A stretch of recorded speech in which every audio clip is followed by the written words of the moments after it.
Recuperamos a Leandro Santoro audible, me parece. Hola, Leandro. ¿Cómo andás? Esto es otra cosa, qué placer. Bueno, muchas gracias.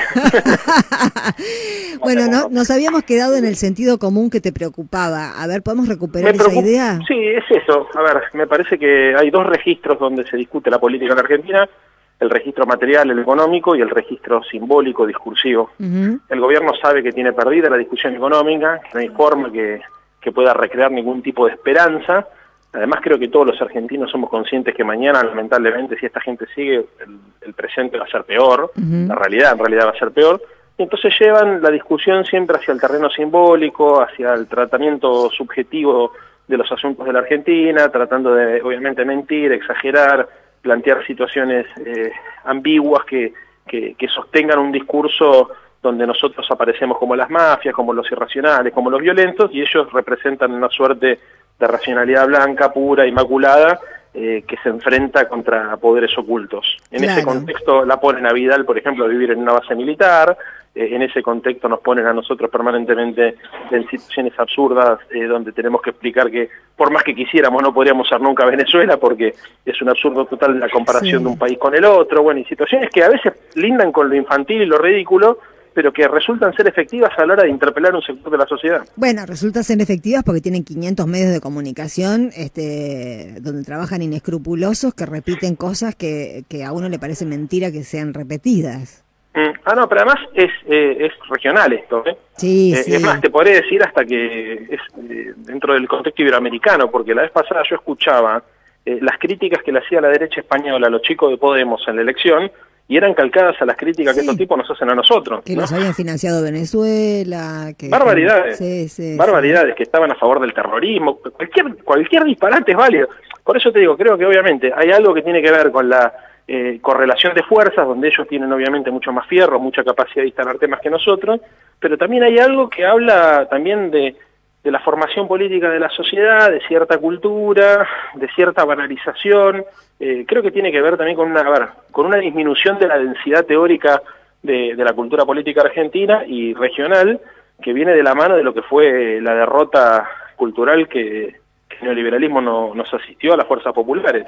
Bueno, esto viene de hace mucho tiempo. También yo ahí incluiría, digamos, nuestra falta de reflejos para generar también de alguna manera medios que se le opongan, aunque sean fosforitos, pero muchos más de los que tenemos. Tenemos muy pocos y en malas condiciones. Sí, sin duda. No, y además necesitamos tener contenidos también que sean disruptivos, creativos, desafiantes. No es solamente un problema de los medios, sino también de los contenidos que tenemos para transmitir. O sea, tenemos pocos medios, pero también tenemos pocas herramientas teóricas, pocas ideas, propias propuestas innovadoras que vayan en una dirección contraria. Esto nos pasa en toda América Latina, ¿eh? O sea, el primero que lo ha identificado es García Linera, y lo ha identificado con mucha claridad como siempre, porque dice, bueno, no se puede definir un espacio político como post-neoliberal, porque eso es definirte por lo que no sos. También te tenés que afirmar en el sí. Y ahí, después de la caída del campo socialista, se trató de construir algún tipo de relato alternativo al neoliberalismo, con el tema de Laclau, Moffett, bueno, y obviamente mi gran amigo Jorge Alemán, pero no termina de tomar encarnadura eso de lo teórico y lo académico a lo político. Eso creo que está pendiente. Bueno, sí, ahí surgió en la última presentación de Cristina en Mar del Plata una pequeña controversia en relación al término soviético, ¿no? Sí. No, pero bueno, Cristina, a ver, cuando ella propone la necesidad de repensar un contrato social ciudadano, está tirando una pauta. Yo creo contrato social ciudadano hace referencia a los valores sobre los cuales se estructura una sociedad y que después orientan su organización económica, social y política. O sea, me parece que identifica buena parte de lo que yo creo que es los desafíos de la izquierda democrática para los próximos años, que es la pelea cultural por identificar un horizonte de sentido y un horizonte político que pueda hacer que las organizaciones del campo nacional y popular tengan herramientas para ordenar su táctico y su estrategia política. Así que tal vez sea una de las pocas dirigentes que tenga para aportar en esa dirección. Sí, también recuerdo, no en esta última intervención, pero también ella misma planteándonos, interpelándonos sobre qué es el pueblo. volver a hablar de pueblo, porque en realidad los que están confundidos es el pueblo cuando en su calidad de audiencia televisiva. Tal cual. Es la misma persona, pero delante del televisor, la que empieza a pensar mal, la que empieza a ver la realidad deformada. Lo que pasa es que una cosa es pueblo y otra cosa es gente. Claro. El pueblo en realidad es la articulación de las demandas insatisfechas a partir de un proceso de concientización política. Es como la diferencia entre clase en sí y clase para sí. Clase social no es solamente el laburante, es el laburante que tiene conciencia de su condición de clase, claro, que identifica cómo funcionan las relaciones de fuerza sobre sí y que trata de modificarla. Bueno, el pueblo es lo mismo, o sea, no, vos con ser ciudadano, incluso con ser, si querés, un ciudadano pobre, no te identificás como pueblo, te identificás, se construye un pueblo. Primero, el pueblo es una construcción política, no es algo que está en la sociedad. Hay una construcción política del pueblo a partir de que, a partir de un proceso de concientización, de organización y de movilización popular. Claro, bueno, eso se ve, lo que vos estás diciendo se ve muy claramente. Bueno, yo el sábado escribí una contratapa sobre los ataques al sindicalismo, que en definitiva son nada más que el primer paso del ataque a todos los trabajadores y a todos los derechos de los trabajadores y las trabajadoras. Y en realidad cuando uno se pone a pensar quién es trabajador en este país, y salvo 1000 ricos somos todos. Claro. ¿Viste? Pero hay un recorte mediático en ese sentido común mal formado al que vos te referís, donde se supone no solo que son algunos, sino incluso los que trabajan con el cuerpo. Porque hay como una especie de creencia de quienes trabajan con la mente, de que son superiores, de que tienen, de jerárquicamente superiores. Sí, un error. A ver, todo asalariado es el reflejo de una relación de poder y de fuerza que lo tiene en una posición de subordinación. Está claro eso. Y yo creo además que, más allá de la cuestión del trabajo, también hay algo que hay que interpelar, que son las sensibilidades.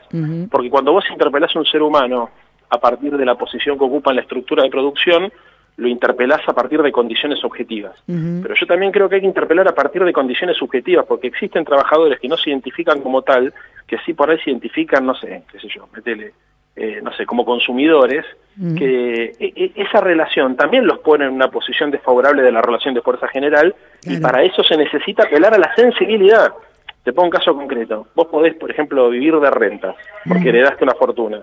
Ahora, eso no te pone en el campo del antipueblo. Lo que te pone en el campo del antipueblo es si a vos te preocupa 3 carajos lo que le pasa a la gente. Claro. Si vos tenés guita y tenés sensibilidad social y creés que la solidaridad se ejerce compartiendo y estás dispuesto a compartir, independientemente de la capacidad de consumo que tengas, sos un compañero. Claro. O sea, ¿no? Bueno, de la misma manera que podés ser pobre y podés ser un fascista que te cagás en tu vecino, digamos, que eso también lo hemos visto, ¿no? Claro, sí, ya lo creo. Sí, son todas cuestiones muy de fondo, porque además todas deberían revertir construcciones políticas previas. Sí. De las que se construyeron en el siglo XX alrededor de las diferentes. Es que nosotros lo que tenemos que hacer es destruir el modelo aspiracional de la derecha. Claro. Mientras no hagamos eso, la gente se autopercibe de clase media cuando no lo es, la gente desea, por ejemplo, acceder a niveles de consumo que ni siquiera son necesarios y que además son imposibles de practicar en una sociedad como esta, lo que deviene después en depresiones y frustraciones. En definitiva, se plantean situaciones absolutamente delirantes que obviamente favorecen a la acumulación de la derecha, pero que desmovilizan a la sociedad argentina. Yo creo que el tema de discutir el modelo aspiracional me parece que es clave. O sea, ¿qué modelo de sociedad queremos, no? Y qué tipo de ser humano queremos. ¿Una persona que valga en función de lo que tiene o en función de lo que es? Mira, yo ayer, te digo lo último esto, ayer fui a un programa de televisión, me invitaron a discutir ahí el Pato Méndez, la 24, y el tipo me corrió por izquierda porque me dice, mira, me leyó la editorial de todos los diarios y me decía, mira, en La Nación, en la política online, están planteando la discusión sobre la desigualdad. Y los candidatos no plantean la discusión sobre la desigualdad, ustedes no plantean la discusión sobre la desigualdad. ¿Qué tenés para decir? Mentira, ¿no? Entonces yo le digo, mira, yo coincido en eso, creo que nosotros tratamos sobre el tema de la desigualdad, pero no es un tema que a la sociedad le importe demasiado. Por ahí sí, su subproducto, que es la pobreza, pero no identificamos la desigualdad como un problema, porque está un poco construido en el sentido común que mientras vos tengas la tuya en el bolsillo no te importa lo que tenga el otro, como si una cosa fuera independiente de la otra. Sí. Y le cité un libro que siempre recomiendo leer, que es el libro de Duvet, ¿Por qué preferimos la desigualdad?, donde el tipo desarrolla una teoría acerca de que muchas veces la izquierda supone que la sociedad desea la igualdad y en realidad la operación cultural del neoliberalismo generó que los seres humanos no deseen la igualdad o no busquen la igualdad como algo deseable. Claro. Y ahí hay un problema, digamos, para trabajar sobre consensos elementales que planteen un pacto social o un contrato social alternativo. Sí, bueno, eso es una discusión. Incluso ahí vos lo percibís cuando hablan contra la igualdad como una manera de liberación. Exactamente. Y se sienten hasta reconfortados de poder expresar sentimientos, bajos instintos. Exactamente. Bueno, un gusto que te reencontramos, Leandro, bueno, me encantó la charla. Gracias. Estoy por entrar a otra reunión, pero cuando quieran volvemos a charlar. Dale, un beso. Chau, chau.